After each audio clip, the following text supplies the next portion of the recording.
Good morning friends. My name is Premchand और आज हम बात करेंगे अबाउट फियर्स। आज इस मॉडर्न ज़माने में बहुत सारे लोग न जाने अलग अलग तरीके के फियर्स लेके अपनी लाइफ को जी रहे हैं।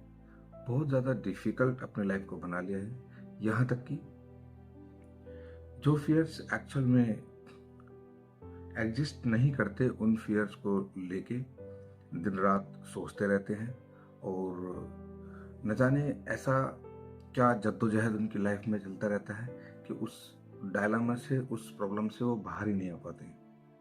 कितनी बार तो ऐसा होता है कि जो वो फियर्स अपने मन में बना के बैठे हुए होते हैं, उन फियर्स का उनकी लाइफ से कुछ लेना देना होता ही नहीं है, मगर उसके बावजूद भी उनका जो बिलीफ सिस्टम है वो इतना स्ट्रॉन्ग हो जाता है उस फियर के बारे में कि वो उसको एक बहुत बड़ा अपने लाइफ का एस्पेक्ट समझ के और उसके साथ जीना शुरू कर देते हैं। तो दोस्तों, मैं आज आपको थोड़ा सा फेयर का हिस्ट्री बताता हूँ ताकि आपको मेरी बातों को रिलेट करने में, उसको समझने में और फेयर से बाहर आने में थोड़ी हेल्प मिलेगी। फेयर दो तरीके के होते हैं, जैसे कि नेचुरल फेयर होता है, दूसरा इरेशनल या आप कह सकते हैं अनकॉन्शियस फेयर होता है। नेचुरल फेयर वो फेयर होता है जो सब पे ऑलमोस्ट एक सा इम्पैक्ट डालता है, जैसे कि किसी खतरनाक जानवर से डर, शेर से लगने वाला डर, गिरने से लगने वाला डर, अचानक कोई मूवमेंट होता है, कोई बहुत तेज शोर होता है, उससे लगने वाला डर, या फिर कुछ अननोन फेसेस हों, कोई ऐसी चीज़ हो जिसको हम जानते नहीं है, वो हमारे सामने अचानक आ जाए, उससे लगने वाला डर। तो ये सारे डर नेचुरल डर होते हैं। और इसको अगर हम बात करें तो जब बच्चा एक पैदा होता है, वो भी इन डर के साथ में ही पैदा होता है। आपने देखा होगा, जो बच्चा अभी बोलना नहीं जानता, चलना नहीं जानता, अभी कुछ करना नहीं जानता, वो बच्चा भी इन्हीं फियर्स को लेके डरता है। मीन्स अगर आप देखेंगे, अगर बेड पे है बच्चा छोटा आपका और वो गिरने वाला है तो चिल्लाने लग जाएगा और बेडशीट को या जो भी चीज़ वो पकड़ सकता है उसको बहुत मजबूती से पकड़ लेगा और गिरने से बचने की कोशिश करेगा।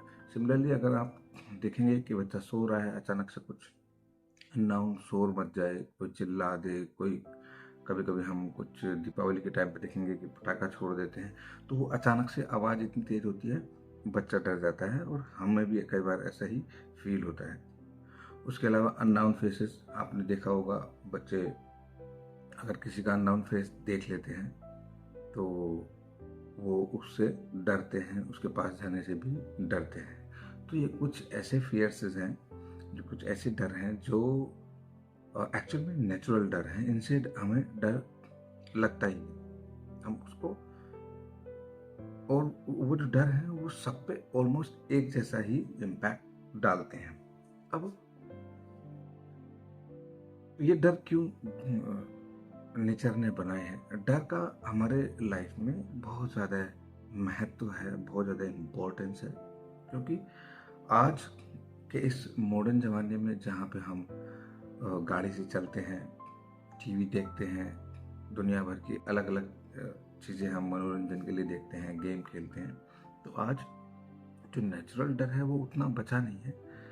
आज इरेशनल फियर्स, जिसको हम अनकॉन्शियस फियर्स भी बोलते हैं, वो ज़्यादा हमारी लाइफ में आ गए हैं और उन फियर्स की वजह से हम ज़्यादा इम्पैक्टफुल लाइफ जी रहे हैं। तो अगर नेचुरल फियर की बात करेंगे तो ये ज़रूरी है हमारी लाइफ में, ताकि हम सेफ रहें, हम खतरों को भांप के उसके हिसाब से एक्शन ले सकें। ये बहुत ज़्यादा ज़रूरी है हमारी लाइफ में। अब बात मैं करता हूँ रैशनल फियर्स की।